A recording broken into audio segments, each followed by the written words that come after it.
Hey guys, welcome back. This video is just a follow-up on a previous video I made. So in the previous video I was talking about how you can configure your Tailwind CSS project, or how you can set it up the best way possible. So this video is just an additional to that video. In this video I just want to talk about how you can now minify your Tailwind CSS once you've finished with your development. Minifying your CSS is very important, mainly when you have a large CSS file and then you would want to reduce its file size before you push your code to production. So in this video I'll just show you how you can minify your CSS. This video doesn't have to take a lot of your time.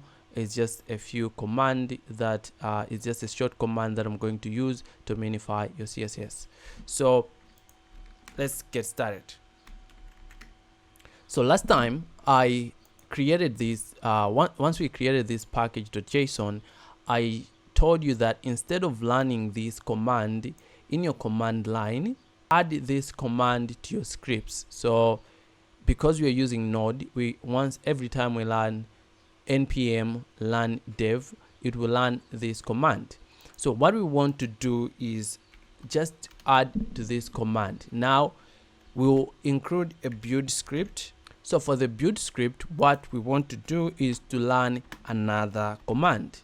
So the command that we're going to run for the build script is npx tailwind css. The same command here, it takes in the input css file, which is this one, and then it creates an output.css file. The only difference is now it minifies the css file.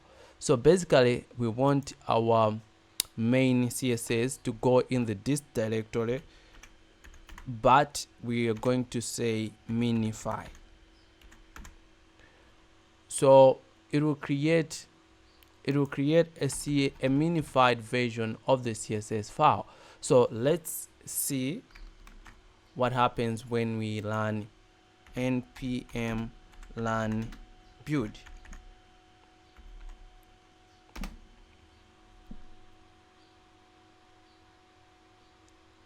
So now you can see that we've created another css file, and the css file is called minify. Okay, and if you see, this is totally different from this main css file.